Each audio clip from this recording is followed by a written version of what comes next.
O sea, estamos en 1 Corintios capítulo 12. Y leeré ahora hasta el versículo 11 inclusive, para pasar al versículo 27 y leer hasta el final del capítulo. En cuanto a los dones espirituales, no quiero, hermanos, que estéis en la ignorancia. El original no dice dones, sino en cuanto a los espirituales, pero ya se entiende que es los dones. En cuanto a los dones espirituales, no quiero, hermanos, que estéis en la ignorancia. ¿Sabéis que cuando erais gentiles se os extraviaba, llevándoos como se os llevaba a los ídolos mudos? Por tanto, os hago saber que nadie que hable por el Espíritu de Dios dice Jesús es maldito.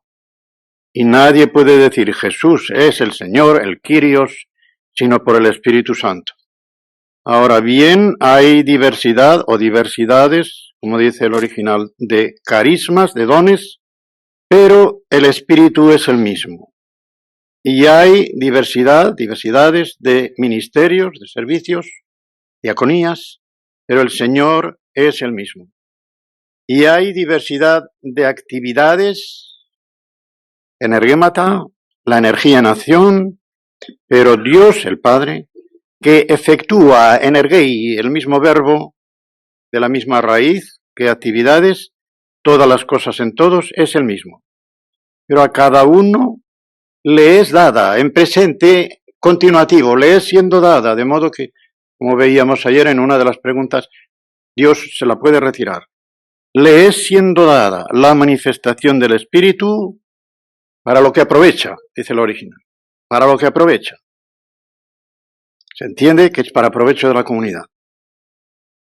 Porque a uno es dada por medio del Espíritu palabra de sabiduría, a otro palabra de conocimiento conforme al mismo Espíritu, a otro fe en el mismo Espíritu, y a otro dones de sanidades en el mismo Espíritu, a otro el efectuar milagros, a otro profecía, a otro discernimiento de espíritus, a otro diversos géneros de lenguas, y a otro interpretación de lenguas. Pero todas estas cosas las efectúa uno y el mismo Espíritu, repartiendo a cada uno en particular según su voluntad. Ahora versículo 27. Puede decir cuál es la función del cuerpo, la incorporación por medio del Espíritu a este cuerpo y lo que es cada miembro, como ningún miembro tiene que despreciar a los demás, esté en el lugar que esté, y todos deben padecer juntos, sufrir juntos, gozar juntos, alegrarse juntos, cuidarse los unos de los otros. Dice: ahora bien, vosotros sois el cuerpo de Cristo y miembros cada uno por su parte, es decir, cada uno de los demás, siendo una parte del cuerpo. Esto quiere decir. Y a unos puso Dios en la iglesia, primeramente, los primeros, diríamos, en el orden que quiere aquí seguir, de importancia, apóstoles, después profetas, lo tercero maestros, luego poderes milagrosos, después dones de sanidades, ayudas, dotes de gobierno, diversos géneros de lenguas. ¿Acaso son todos apóstoles? ¿Acaso son todos profetas? ¿Acaso son todos maestros? ¿Acaso hacen todos milagros? ¿Acaso tienen todos dones de sanidad? ¿Acaso hablan todos en lenguas? ¿Acaso interpretan todos? Desead, pues, celosamente los dones mejores, y yo os voy a mostrar todavía un camino por excelencia, que va a ser el camino del amor. Todavía creo que voy a hacer una exégesis brevísima de esto antes de entrar en lo que ya podríamos llamar comentario del tema, comentario más detallado del tema, porque hay aquí varias cosas muy notables. Dejo lo que expliqué ayer, aunque lo volveré a retomar aquí. A cada uno está muy bien especificado en el original que hay una distribución.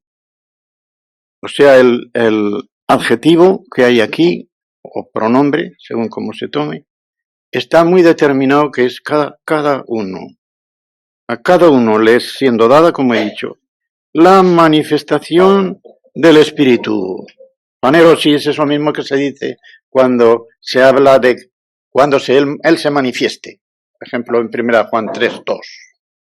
Cuando él se manifieste. Pues bien, hay una manifestación que es un salir de las tinieblas a la luz. De esta palabra viene, por ejemplo, fanal. Todo lo que es con faino ya es brillar. Fenómeno.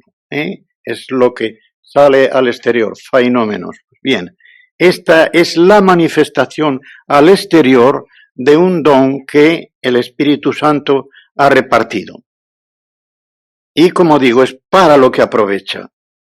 Y ahora dice, a uno, por ejemplo, le es dada por medio del Espíritu palabra, mensaje de sabiduría, con sabiduría. Después dice al otro palabra de conocimiento según el mismo Espíritu. Voy a decir, conocimiento podría ser también el entendimiento en un caso concreto. Voy a decir cuál es la diferencia entre sabiduría y conocimiento. Aquí conocimiento no está en el sentido bíblico, sobre todo del Antiguo Testamento, que como yo he dicho y el hermano Eric también lo ha dicho varias veces, llega a la intimidad conyugal, que por primera vez se ve en Génesis 4:1. Y conoció Adán a su mujer Eva. Sabemos lo que quiere decir allí, la conoció maritalmente, en el acto del matrimonio. En Éxodo 3:7, creo que ya lo nombré, sale el mismo verbo para decir que Dios conoció las aflicciones de su pueblo. Hubo una intimidad en la cual Dios se vio envuelto. O como dice en Isaías 63:9, en todas sus aflicciones Él fue afligido. Él fue afligido. Aquí no. Aquí es conocimiento intelectual, conocimiento de la mente. La diferencia es la siguiente. La sabiduría, como suele decirse, es el conocimiento de los primeros principios de las cosas. Aún en lo profano es así. De modo que el conocimiento de los supremos valores de las cosas, de los primeros principios de la verdad revelada, el que tiene bien asentados esos primeros valores, esos supremos valores, puede tener palabra de sabiduría. Conoce bien esos primeros valores. En cambio, el conocimiento, según está aquí, ya es para detalles concretos, diríamos, cotidianos. Casos de cada día que le pueden ocurrir a una persona y que el que tiene bien asegurados los principios primeros de las cosas, o los principios supremos, los supremos valores de las cosas, sabrá aplicar esa sabiduría al conocimiento de lo concreto en cada caso que le puede ocurrir en la vida. Esto sería el conocimiento. A otro, fe, por medio del mismo Espíritu. La palabra fe tiene diversas acepciones en el Nuevo Testamento, no menos de 5, pero las 3 principales, una de las cuales está aquí, es esta. Puede ser fe en unos hechos, la fe objetiva, la fe dada una vez por todas a los santos, como dice Judas en el versículo 3, y esta fe tiene por objeto unos hechos que también se llaman hechos salvíficos, que están claramente en 1 Corintios 15, a partir del versículo 2, cuando el apóstol ha dicho el evangelio según el cual estáis salvos, y es que tal. Y va a dar las verdades que son hechos salvíficos, que el Señor Jesucristo murió por nuestros pecados según las Escrituras, que fue sepultado y que resucitó al tercer día según las Escrituras, que apareció, etc. Somos testigos, como diciendo, somos testigos de él. Pues esos hechos son los hechos salvíficos. El que cree en el Cristo muerto y resucitado está creyendo en unos hechos salvíficos. Pero la fe que salva como acto subjetivo del creyente es aquella por la cual él se apropia el fruto de esos hechos salvíficos, tomando al Señor Jesucristo no como un Salvador en general, no como alguien que murió en la cruz por la humanidad, sino alguien que murió por mí, que murió por mis pecados, que murió en mi lugar. Cuando se llega a este aspecto personal, totalmente personal, decimos que es la fe salvífica, aunque en realidad no es la fe la que salva, sino la gracia. La gracia es aquello que nos salva y nosotros tomamos esa gracia con la fe. Yo siempre pongo y hay muchísimos ejemplos. Un plato, sea de carne, sea de pescado, aquello que comemos es lo que nos alimenta. La fe no es más que el tenedor. Tenedor o la cuchara que no alimenta, sino en cuanto a que toma el alimento. Pues bien, la fe es como la mano desnuda. Estoy hablando de la fe subjetiva, segundo de los aspectos que estoy diciendo, la mano desnuda que recibe el alimento, que recibe el favor, el perdón, etcétera, que es la gracia de Dios. Esto para que lo tengamos bien seguro. Por eso Efesios 2:8 dice muy claro en el original, hay un dativo instrumental para decir por gracia, muy fuerte. En cambio habrá después un diacongenitivo mediante la fe y luego el verbo muy perifrástico. Estáis habiendo sido salvos, dice. Estáis habiendo sido salvos. Por gracia estáis habiendo sido salvos por medio de la fe, etc. Pues bien, la tercera de las acepciones que allí dije es esta. Una fe que es un poder para hacer cosas maravillosas. Como decía el Señor Jesucristo, si tuvieras una fe como un grano de mostaza, le podría decir a esta montaña, apártate y échate al mar, y se iría. Esta es la fe. De modo que esta fe es un don, es un poder, y al ser un don, no todos la tienen. No todos tienen esto. Y siendo un don, como veremos después, tampoco quiere decir que porque este individuo tenga este don y tenga tanto poder, ni siquiera se ha convertido. Lo veremos después.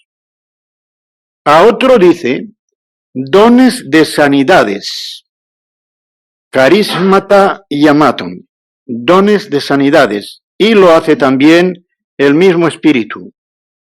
A otro dice, actividades de poderes, al pie de la letra. Actividades de poderes, o sea, la capacidad de efectuar milagros, porque poderes es una de las palabras que se emplea en el Nuevo Testamento para decir milagros. Y para enfatizar en ese punto el poder que se necesita para un milagro. El poder, en Juan se llaman señales porque apuntan a un mensaje, en otros evangelistas dice portentos o prodigios, que también es algo parecido, porque prodigio es un digio, un dedo, apuntando hacia adelante. Así. Después, a otro dice profecía. A otro, discernimientos en plural de espíritus. A otro, géneros de lenguas. Y a otro, interpretación de lenguas. Y todas estas cosas las efectúa el uno solo y el mismo espíritu, dice al pie de la letra. Distribuyendo, repartiendo, dividiendo, todo esto puede significar el verbo diairun, porque es el mismo verbo del que se deriva las diaireseis, las diversidades o las reparticiones que hemos visto repetidas 3 veces, y en plural en los versículos 4, 5 y 6. A cada uno conforme quiere. Para que no se olvide, el verbo que pone aquí por querer es un querer de veras. No es el mismo verbo que hay en 1 de Timoteo 2:4 para decir que Dios quiere que todos sean salvos y lleguen al conocimiento de la verdad. No, aquel verbo celo significa un deseo de parte de Dios de que todos se salven, y por eso ha hecho una provisión general, para que el que quiera, el que crea, se aproveche de esa provisión que Dios ha hecho. Lo que me interesa en esta pequeña exégesis, que ni es siquiera exégesis, es, primero, que estos dones están repartidos en 3 grupos. Cada grupo lo encabeza, esto se nota en el segundo y tercer grupo porque en el primero no hace falta, la diversidad comienza allí, por un hetero. Voy a explicarles esto. Lo demás es allo. En griego hay dos palabras para decir otro. Allos, que es otro de la misma serie. Heteros es de otra serie. Por eso viene heterodoxia, otra manera de pensar, otra manera de creer. Eso es lo que significa en el griego también la doxia esta. Hetero. Pero dentro de cada una de ellas hay un allo. De modo que comienza, por ejemplo, en el versículo 7, no hace falta que esté el hetero porque es un comienzo.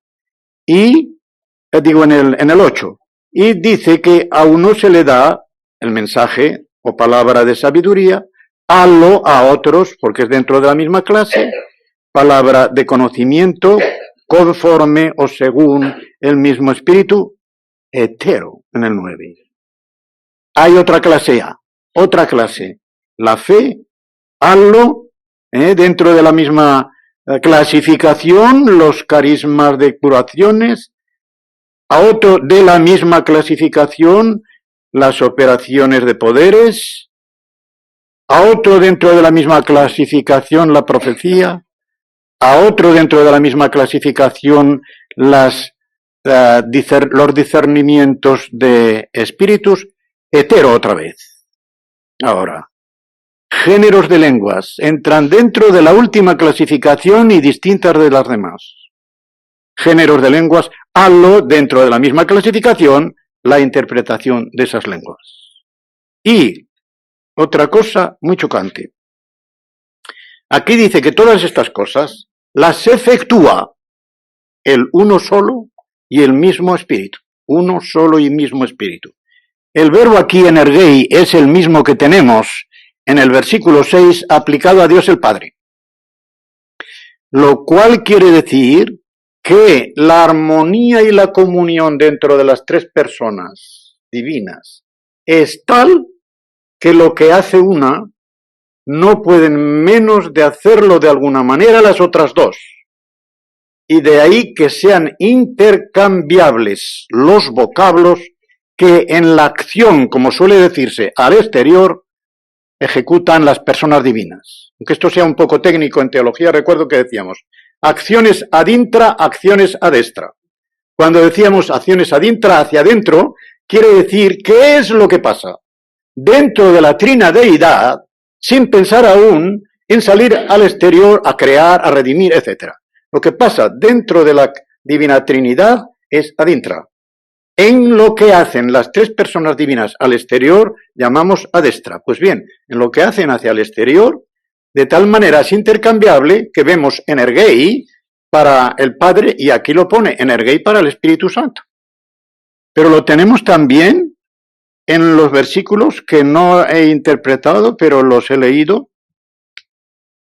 A unos puso Dios en la iglesia, primeramente apóstoles, en el 28. A unos puso. Esta es la misma palabra que hay en Juan, en el capítulo 15, hacia el versículo, no voy a dogmatizar el versículo hasta que no lo vea, para no equivocarme. 16. Iba a decir, está entre el 15 y el 16. Dice el Señor Jesucristo, no me elegisteis vosotros a mí, sino que yo os elegí a vosotros y os he puesto, es el mismo verbo, os he puesto, de modo que a los unos puso Dios, con artículo y sin cualificación, Dios el Padre. De modo que lo mismo que se dice del Hijo, que lo dice el Hijo en el capítulo 15 del Evangelio de San Juan y versículo 16, en este versículo 28, se atribuye a Dios el Padre. Más aún, viendo lo que viene después, si lo comparamos con Efesios 4:11, veremos que los tres primeros dones son para tres ministerios y por lo tanto esos implican que de suyo son para miembros verdaderos de la Iglesia. En 4:11 dice que Jesucristo, que es el contexto anterior, regaló Como yo digo muchas veces y repito una frase de Watchman Nee, el Espíritu Santo dota de dones a los hombres y el Señor Jesucristo regala hombres dotados a su iglesia. Allí lo vemos claramente.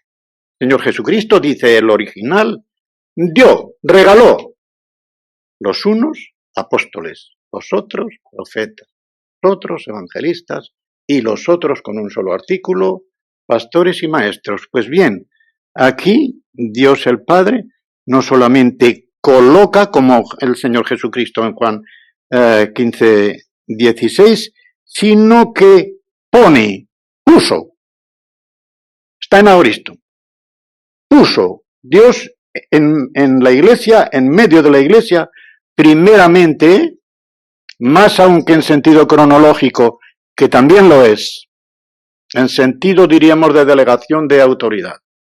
Primero los apóstoles, luego los profetas, los dos ministerios fundantes, Efesios 2, 20 y 21, asentados, fundados sobre el fundamento de los apóstoles y profetas, siendo Jesucristo mismo la piedra principal del ángulo. Pues bien, ahí están los fundantes, apóstoles y profetas.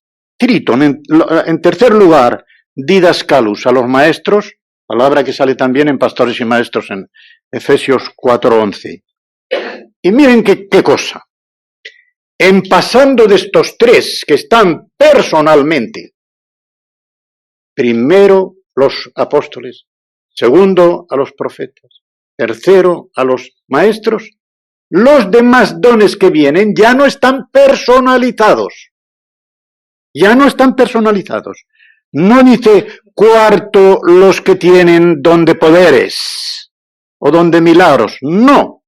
Después, ya no dice cuarto, quinto, sino después, epeitá, poderes. Después, carismas de curaciones. Y ahora, ya sin después, los que vienen detrás, ella parece que vienen más deprisa, ya Pablo ni se entretiene en decir epeitá, después. Después vienen ayudas. Es decir, toda persona dentro del cuerpo de la iglesia, que es el cuerpo de Cristo, que pueden ayudar en cualquier ministerio, de alguna manera.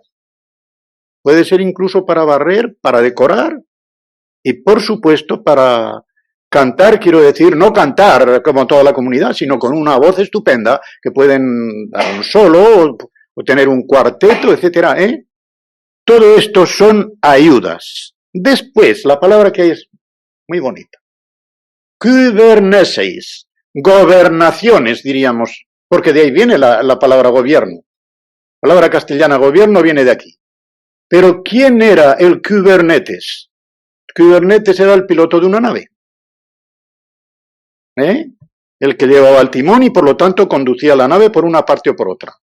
De modo que el liderato en la iglesia viene aquí.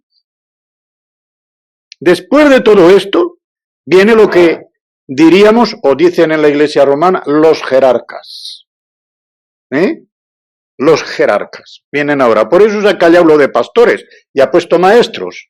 Porque lo de pastores en cuanto líderes de orden y mando, que tampoco pueden hacerlo naturalmente, vienen ahora. Y vienen como un don que está no personalizado. No personalizado. Kibernesis y luego géneros de lenguas. No pone más. Ya luego viene la interrogación esa muy fuerte en subjuntivo, con el no de subjuntivo. ¿Acaso todos los apóstoles? ¿Acaso tal? De modo que esto es lo que diríamos una breve exégesis para ver cómo se desarrolla el pensamiento del apóstol en estas dos secciones. En cuanto a lo que es ya el desarrollo ulterior del estudio quiero repetir solamente muy sumariamente lo que dije ayer porque siempre hay que tenerlo en cuenta. Lo del equilibrio trinitario en la iglesia en cuanto a que cada una de las personas divinas, que como personas realmente distintas, Y si son realmente distintas, son infinitamente distintas, porque todo lo que hay en Dios es infinito, e infinitamente comunes, que todo lo tienen en común, que se comunican totalmente, también infinitamente, y este sí que es un misterio grandísimo, de que personas infinitamente distintas estén infinitamente unidas. Pero esta es la verdad. Y al ser distintas, cada una pone, aun en lo que es al exterior, el matiz peculiar de aquello que tiene hacia el interior. El matiz peculiar de aquello que tiene hacia el interior. Por ejemplo, si en el interior de la Trinidad el Padre es el origen de las otras dos personas, también en la Iglesia es el origen principal de los dones, el que activa, el que efectúa, según lo vemos en el versículo 6, el que pone en actividad toda la corriente de la vida divina, pero es que también la pone en el seno de la Trinidad, porque Él da origen al Hijo, da origen al Espíritu Santo, da origen a todo lo que hay dentro de la Iglesia. Por eso recuerden en Filipenses 2, los versículos 12 y 13, es cuando se nos dice que hemos de ocuparnos mutuamente en nuestra salvación, con temor y temblor, porque Dios el Padre, es el que efectúa en nosotros todas las cosas, tanto el querer como el hacer. Es decir, no hay ninguna cosa dentro de nosotros, en el terreno espiritual, que no tenga su primera fuente de operación, de activación, en Dios el Padre. Dios el Hijo pone también lo que es suyo dentro de la Trinidad. Dentro de la Trinidad es propio del Hijo ser el Verbo. En otras palabras, la palabra personal que el Padre está pronunciando y expresándose a sí mismo durante toda la eternidad, si se puede decir eso de durante toda, porque la eternidad no tiene ni antes, ni ahora, ni después, sino que es como, yo la defino de la manera siguiente, un instante que dura siempre. Un instante que dura siempre. Y así se entiende cómo en Dios no puede haber cambio, no puede haber mudanza, en realidad, en su interior, porque es un instante que dura siempre, siempre el mismo. Dios no cambia. Pues bien, esa palabra que el Padre está diciéndose a sí mismo durante toda la eternidad, porque es el Verbo por toda la eternidad, como nos dice Juan al comienzo de su Evangelio, esa palabra es la que también lanza sobre nosotros cuando se revela. Porque esa palabra expresa totalmente lo que Dios piensa, la mentalidad divina, lo que Dios es, lo que Dios tiene, lo que Dios hace, lo que Dios planea, lo que Dios programa para nosotros, para el mundo. Esa que la expresa en sí mismo totalmente en el Verbo, nos la da para que Él sea la plena y exhaustiva autorrevelación del Padre. De ahí que eso es lo que se llama aquí la diaconía, porque el ministerio principal y sobre todo el ministerio específico está en comunicar de parte de Dios Padre y por la autoridad que nos ha dado el Señor Jesucristo, dar a los demás la palabra misma del Padre. De la misma manera que el Hijo la tiene en todo su poder, Él ha dado autoridad a la Iglesia. Lo dice Él antes de dar la comisión. El Padre me ha dado todas las cosas, el Padre me envió como el Padre me envió y os envío a vosotros. No con la misma autoridad, pero no con el mismo grado de autoridad, pero sí con la misma autoridad específica con la que el Padre ha enviado al Hijo, el Hijo envía a su Iglesia, a predicar el Evangelio a toda criatura. De ahí que se hable principalmente del ministerio, de la diaconía, del servicio al hablar del Hijo. Y el Espíritu Santo. ¿Qué es el Espíritu Santo en el interior de la Trinidad? Creo que estoy diciendo cosas que no dije ayer. Mejor, si se aprovechan los de ayer y los de hoy. ¿Qué es el Espíritu Santo dentro de la Trinidad? Lo vemos de dos maneras. Primera y muy importante. El Espíritu Santo, donde mejor se halla un espécimen de lo que es la Trinidad hacia afuera y por lo que deducimos lo que es hacia adentro, lo tenemos al final de la segunda epístola de Pablo a los Corintios. Y por lo tanto al final del capítulo 13. Y el versículo puede ser 13 o 14 según las versiones de la Biblia distribuyan eso. Verán que en algunas ediciones dice 13:13 y en otras es 13:14. Pero allí está la gracia la atribuida, porque la gracia es el favor de Dios en la redención para nosotros, la gracia del Señor Jesucristo, el amor de Dios el Padre y la comunión del Espíritu Santo. La comunión del Espíritu sea con todos vosotros. Amén. Así termina la carta, ¿verdad? Pues bien. 13:14 aquí. En otras versiones dice 13:13 porque une aquí dos. Creo que une el 12 y el 13. Y así resulta 12 y el último 13. Entonces, si unimos esto, por ejemplo, con Romanos 5:5, cuando se nos dice que la esperanza no avergüenza, porque el amor de Dios otra vez ha sido derramado en nuestros corazones por medio del Espíritu Santo que nos ha sido dado. El primer don es el Espíritu Santo. Cuando se da algo, se hace un regalo, pero no va el afecto, no va un verdadero cariño, un verdadero amor por delante, entonces el regalo no vale para nada. Si el que lo recibe tiene discernimiento, desprecia al regalo y al que se lo regaló, porque se ve una segunda intención. Ese regalo no fue dado por amor. De modo que el primer regalo tiene que ser el corazón. Y al ser la comunión, el regalo, el don y el amor personalizado del Padre, el Espíritu Santo une dentro de la Trinidad al Padre y al Hijo entre sí. Os daréis cuenta, y voy a poner solamente 2 versículos. En Juan 17:21, el Señor Jesucristo se dirige al Padre diciendo que todos sean uno, como yo en ti y tú en mí, que ellos sean también uno en nosotros. Y yo en ti, tú en mí. No nombra al Espíritu Santo, porque no lo necesita.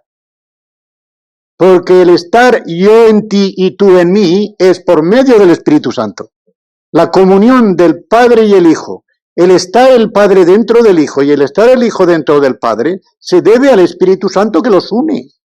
Y los une de tal forma que los hace permanecer en el amor uno dentro del otro. Primera de Juan 4:16. Y el que permanece en el amor permanece en Dios y Dios en él, igual. Igual que el Padre en el Hijo y el Hijo en el Padre. Está hablando en la primera epístola de Juan, en el primer capítulo, y está hablando del verbo de vida, que lo vimos, lo contemplamos, lo palparon nuestras manos del verbo de vida, y dice que todo esto lo dice. Y la vida ha sido manifestada. Tal. Y esto lo decimos para que tengáis comunión con nosotros. Y nuestra comunión es con el Padre y su Hijo Jesucristo. No dice con el Espíritu Santo. ¿Por qué? El Espíritu Santo está implícito. El Espíritu Santo es la comunión dentro de la Trinidad y es el que efectúa, por lo tanto, la comunión también al exterior. Comunión vertical con Dios, comunión horizontal con los hermanos. Creo que, bueno, voy a lo principal del tema que iba ayer. Si el Padre representa la actividad, si el Hijo representa el mensaje de la palabra, y si el Espíritu Santo representa el amor, la comunión, el entusiasmo, si uno de estos 3 elementos se desequilibra dentro de la Iglesia, la cosa va a ir mal. La actividad, no un mero activismo hacer por hacer, tiene que estar al mismo nivel que la predicación entera del consejo, de todo el consejo de Dios, y el calor, el entusiasmo que solo el Espíritu Santo puede prestar. Un entusiasmo que no se ajusta a la palabra es una necedad, una locura y puede llevar a cualquier desatino. Un mensaje de la palabra que se dice sin entusiasmo le va a faltar poder. Y un entusiasmo y un mensaje que no concuerdan con la actividad plena, a tope, de la Iglesia, de todos los miembros de la Iglesia, también va a sufrir. Y lo mismo, una actividad que es hacer por hacer, pero no hay ni verdadera predicación del Evangelio, ni edificación de la Iglesia por medio de la palabra, ni tampoco hay entusiasmo. De modo que las tres cosas tienen que ir equilibradas, y esto es a lo que llamaba yo ayer el equilibrio trinitario en la Iglesia. Ahora pues, después de esto y entrando ya en lo de hoy, nos vamos a limitar al estudio de estos dones, carismata, de estos carismas que el Espíritu Santo reparte para adoptar con ellos a los miembros de la Iglesia, a todos. Y como creo que ya dije ayer, no hay ningún miembro en la Iglesia que no tenga algún don. Sobre esto iré más adelante. Repito aquello de que el Espíritu Santo, como lo tengo aquí escrito, es el que dota con dones a los hombres, mientras que Cristo es el que regala hombres dotados a su Iglesia. ¿Cuál es la fuente de estos dones? Lo acabamos de decir. La fuente directa de los dones es el Espíritu Santo, que como hemos dicho, es el don personal de Dios. También sale el don del Espíritu Santo en el diálogo con la samaritana, capítulo 4 del Evangelio de San Juan, y a partir del versículo 10. Conocieres el don de Dios, ¿y quién es el que te pide a ti de beber? Tú le pedirías a él, y él te daría agua viva. Y luego dice más adelante, creo que es el versículo 14, donde dice que se convertiría su interior en un surtidor de agua viva que salta hasta la vida eterna. Si se recibe ese don, hay un surtidor dentro de nosotros. De nuestra propia fuerza, aún recibiendo de Dios, somos canales, podemos ser depósitos. Manantiales no. Manantial solamente es Dios. Cada una de las tres personas divinas pueden ser manantiales porque tienen la fuente de la vida en sí mismo. Pero si tenemos el Espíritu Santo dentro de nosotros, tenemos al surtidor, tenemos el manantial. Y por lo tanto, algo que no se agota. Si no actuamos conforme a lo que ese manantial nos da de vida eterna, es por nuestra pereza, por nuestra carnalidad, por nuestra indolencia, pero no por falta del huésped obrero que hay dentro de nosotros, que es el Espíritu Santo. Tengo también aquí, sí está, el gran discurso en el último día de la fiesta de los tabernáculos, Juan 7, 37 al 39, que también habla de que en su vientre se convertirá en ríos de agua viva, tal, igual que el surtidor de Juan 4, 10 y siguientes. Lo tenemos también en 8:20, esto lo voy a dar muy deprisa, también se habla del don de Dios. 10:45 también, esto será en Cornelio, casa de Cornelio, y en Romanos 5:5 que también lo he dicho. Este don, ¿cuándo tiene la característica, no ya de carisma, sino de regalo? Enfatizando lo de regalo, que es un regalo de Dios. No se le llama carisma, sino dorea. Dorea, regalo. Y dorean como adverbio significa gratis. Que claro, es lo que se da de regalo sin que el individuo que lo recibe haya merecido ni haya hecho ningún esfuerzo para obtenerlo. Regalo. La naturaleza de estos dones, de modo que la fuente es el Espíritu Santo, fuente próxima es el Espíritu Santo. La naturaleza de los dones viene determinada por esta propia nomenclatura que acabamos de mencionar, carismata, que significa regalos de pura gracia. Regalos de pura gracia. Y por eso, como dice el apóstol en 1 Corintios 12, 31, son de desear. Son de desear. Estos dones de suyo son de desear. Porque son regalos de pura gracia. Pero cuidado, aunque la raíz es caris, que significa gracia, entre la caris, gracia que salva, y los carismata o dones que el Espíritu Santo reparte en la Iglesia, hay una distancia muy grande, como veremos después. Porque esta parte, una de la naturaleza, dos de la naturaleza, la divido en tres, A, B y C.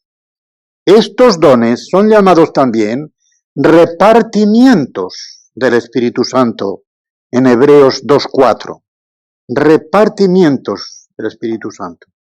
Y los reparte según la medida que Él distribuye por su voluntad soberana. Creo que ya mencioné ayer la diferencia que hay entre Juan 3:34, que es cuando se dice que al Señor no se le dio el Espíritu con medida, y Efesios 4:7, donde se nos dice que a cada uno se le da con medida, a cada miembro, pero a la fuente, al que vino lleno de gracia y de verdad, y de cuya plenitud todos recibimos, a ese se le dio sin medida, porque había de ser la fuente, y una fuente inagotable, porque por mucho que se multipliquen los miembros de iglesia, nunca agotarán el caudal de esa fuente. Por eso él tenía que estar lleno. Estaba lleno de la plenitud de la deidad. La plenitud de la deidad. En él habita corporalmente, visiblemente, dice en Colosenses 2:9, la plenitud del pléroma de la divinidad. O sea, era Dios completo, porque en él estaba la plenitud de todo lo que puede llamarse Dios, todo lo que es Dios. Al haber una medida para cada miembro, tenemos que la unidad de la Iglesia, según el plan de Dios, que es un plan artístico, tiene una diversidad. La diversidad en la unidad hace que precisamente el cuerpo de la Iglesia pueda funcionar como organismo, porque una unidad sin diversidad haría que la Iglesia fuese solamente un órgano. Como dice en este mismo capítulo el apóstol Pablo, si todo el cuerpo fuese ojo, ¿dónde estaría la mano? Si todo el cuerpo fuese ojo, ¿dónde estaría el oído? Si todo fuese oído, ¿dónde estaría el olfato? Por lo tanto, si dijese el pie, porque no soy ojo, no soy del cuerpo, por eso no sería del cuerpo, ¿eh? Precisamente porque cada miembro tiene una función dentro del organismo. Tiene un don para desempeñar adecuadamente esa función. Y esto es lo que da la variedad dentro de la unidad de la Iglesia. Esto es lo que se llama diversidad en la unidad. Después, como dice el versículo 7, son manifestaciones del Espíritu para provecho, para lo que aprovecha, como dice el original, en un participio de presente con el artículo to, ya se ve que es un participio. Dios no hace nada inútil. Dios no se repite. Así como no hace dos hojas de árbol iguales, no hace dos gotas de agua iguales. Nos parecen iguales, ¿verdad? Pero miradlas al microscopio. No habrá dos iguales miradas a un buen microscopio. No hace, mucho menos hace, dos personas iguales. Y mucho menos todavía, porque aquí ya se participa de la distinción infinita de las personas divinas. En el terreno sobrenatural. Porque voy a hacer una ilustración. En la medida en que dos montes contiguos se elevan, cuanto más altas están las cimas, más se separan, pero ambas cimas pueden estar blanqueadas por una misma nieve. De la misma forma, al llegar al terreno sobrenatural, la distinción, no diferencia, pero sí distinción de dos miembros de iglesia puede ser muy grande, precisamente para que se note mejor la diversidad dentro de la unidad de la iglesia y se note mejor también la diferencia entre los dones que el Espíritu Santo distribuye. Como Dios no hace nada inútil, y menos dentro del cuerpo de la iglesia, ningún miembro de iglesia puede decir, yo no tengo ningún don, yo no puedo. En otras palabras, yo soy inútil. Recuerdo que a un miembro de la iglesia de General Aranda, no voy a nombrar a ninguno de los dos interlocutores, a un miembro de la iglesia que era de General Aranda y hoy día es de Pimargal, un anciano de la iglesia no cesaba de repetirle, tú no sirves para nada, tú eres un inútil. Qué barbaridad, ¿verdad? Decirle a un miembro de la iglesia. Os puedo asegurar, porque lo traté mucho y tuve que levantarlo de aquella depresión en la que había caído. Tuve que levantarlo porque este individuo había cogido un complejo de inferioridad eclesial dentro de su negocio maravilloso, de su negocio secular, pero dentro de la iglesia completamente inferiorizado porque a fuerza de decirle eres un inútil, se lo había creído.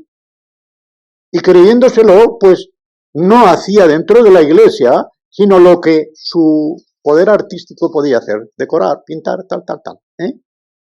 Y yo lo llamé muchas veces a la plataforma, o para que dijese la oración de eso, o para que hiciese la lectura, precisamente con este fin, de que saliera de ese complejo de inferioridad. Eso no se puede decir, hermanos. Dios no hace nada inútil, y menos cuando una persona ha entrado en la iglesia, en su cuerpo, no hay ningún miembro inútil, porque será un miembro vivo, y si es vivo tiene una vida que se recibe del Señor Jesucristo, y todo lo que se recibe en aplicación del Espíritu del Señor Jesucristo, en ese suministro de energía que viene de la cabeza, es para utilidad, es para capacitar, es para dar posibilidades dentro de la iglesia. Creo que es ayer cuando decía que ordinariamente los hombres, y diciendo los hombres quiero decir miembros de iglesia, nos jactamos de lo que hacemos y nos disminuimos en cuanto a lo que podemos. Porque lo que podemos suscita responsabilidad. Pero ¿cómo lo dice el apóstol Pablo en Filipenses 4:13? Al pie de la letra como lo traduje ayer. Para todo tengo fuerzas en aquel que me da el poder. La fuerza para obrar algo, como es Él el que me da el poder, yo no puedo decir no puedo. Mentiría si dijera no puedo, porque Él me está dando el poder. Y esto también, siempre me gusta decirlo, no es una idea que surgió de mi pobre mente. He recibido, escuchado, leído y conservado muy bien todo lo que me ha facilitado la exposición de la palabra. Y recuerdo haber leído, más de 40 años hace, quizá hace 50, esta frase. En la Iglesia de Dios no hay mutilados de guerra. Una persona que ha estado en la guerra y se le ha tenido que amputar una pierna, por mucho que haga la ortopedia, nunca volverá a tener una pierna viva. Si se le amputa un brazo, nunca podrá tener un brazo vivo. Los adelantos de la ortopedia hará que pueda manejarse bien, pero no le darán pierna viva, brazo vivo. En el cuerpo de la Iglesia, hermanos, para consuelo de todos vosotros como es el mío, no hay mutilados de guerra. Porque en el momento en que el Señor, por su gracia, al recibirle en nuestro corazón, nos ha perdonado todos nuestros pecados, toda la mutilación anterior, toda la página negra de nuestra vida anterior queda totalmente blanqueada. Y aún más, tampoco es pensamiento mío, pero es muy bueno, los puntos más negros de nuestro pasado, con el perdón, se convierten en constelaciones de luz. De modo que podríamos decir, si volvemos la vista atrás, aquello que creo yo que es una de las cosas peores que hice, aquello otro que a mí me pareció, y lo fue, un crimen, aquello otro, perdonado para mí, aun en mi misma memoria, no tiene que deprimirme, sino alentarme, consolarme, porque tengo un Dios tan poderoso, que es el especialista en imposibles, y en lo más criminal que yo he hecho me ha perdonado, y por lo tanto para mí es una estrella nueva en el firmamento de mi vida. Es una constelación de luces lo que fue constelación de pecados. No hay mutilados de guerra, pues. Y por lo tanto tampoco hay sin empleo. No hay sin empleo. Cuando vemos las estadísticas del unemployment, que sí, lo digo mejor en inglés que en castellano porque estamos tan acostumbrados a esa palabrita, ¿verdad? Al unemployment. No hay nadie sin empleo. Todos tienen su trabajo y todos tendrán su remuneración, no su salario. El salario lo da el diablo al que trabaja para él. Qué tonto, ¿verdad? Romanos 6:23. Qué tonto. El salario del pecado, la paga del pecado es muerte. La dádiva no es salario, la dádiva de Dios, vida eterna. El uno trabaja para el diablo y el salario que le da el diablo es corrupción. El otro no tiene que trabajar, pero recibe de regalo lo contrario de la corrupción, vida eterna. No hay sin empleo, por lo tanto. Tercero, dentro de este punto segundo, los dones que el Espíritu Santo reparte pueden ser ordinarios y extraordinarios por partida doble. Pueden serlo por naturaleza o por grado. Por naturaleza son ordinarios los dones que perduran de forma ordinaria a lo largo de la historia de la Iglesia. Extraordinarios los que aparecieron ordinariamente en la época apostólica y después del canon, si es que se dan. Yo no voy a ser tan atrevido a decir que no pueden darse. Si se dan, estos serán extraordinarios doblemente, es decir, extraordinarios porque lo son de suyo y porque se darán extraordinariamente, fuera de lo común. También hay otra división en cuanto al grado. Los dones como los ministerios son ordinarios por grado cuando están distribuidos entre todos los miembros de la comunidad eclesial. Extraordinarios, que también se llaman específicos, los que han sido impartidos a ciertos miembros de la congregación para conducir, para guiar, ya sea evangelistas, los pioneros que abren surco, ya sea los pastores, que son los que tienen la delegación de conducir a la iglesia por parte en representación del Señor Jesucristo, y los maestros. Son los que encontramos aquí, los versículos 28 y 29 también. Cosa muy importante que ya la dejé un poco señalada ayer. ¿Cuál es la diferencia esencial entre los carismas o dones que reparte el Espíritu Santo y las gracias de salvación? Aquí resumo un gran tratado que el gran puritano y teólogo John Owen tiene en uno de sus volúmenes, un tratado exhaustivo como lo hacía aquel hombre. No participo de todas sus opiniones, pero nadie puede negar, el que lea las obras de este gran siervo de Dios, de que cuando tocaba un tema, lo agotaba, dentro de las posibilidades humanas. Cuando tocaba un tema, lo agotaba. Y para su, iba a decir para su mérito, ¿no? Pero sí para su elogio. También puedo decir lo que de él ya se decía cuando vivía todavía. Dice a un hombre que predicaba a los agonizantes como alguien que agoniza. O sea, cuando una persona estaba ya próxima a morir y eran las últimas oportunidades para sacar a esa persona del pecado, de la corrupción, de la destrucción eterna, del infierno al que se estaba aproximando, él agonizaba con él. Y el verbo agonizar no significa lo que ordinariamente se dice, el que está ya a punto de estirar la pata o a punto de expirar. No. Agonizar hay que entenderlo en el sentido en que Unamuno habla de la agonía del cristianismo.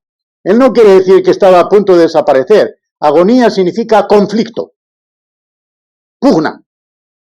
Y ese conflicto es también, desde luego, el que hay en la agonía entre la vida que se escapa y la muerte que se viene. Una especie de pugna.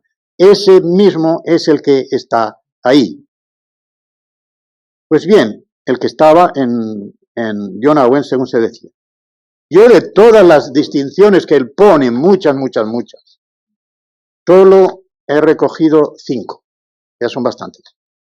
Primera, el objetivo directo de los carismas es la edificación y provecho de la comunidad, mientras que la gracia salvífica, la caris, tiene por objetivo inmediato la salvación y santificación del individuo. Como yo dije ayer, esta salvación y santificación del individuo automáticamente en el proceso de la santificación aumenta el nivel general de la comunidad como por vasos comunicantes. De la misma manera que cada pecado de un miembro de iglesia hace descender automáticamente, aunque sea un pecado interno, el nivel general de la congregación.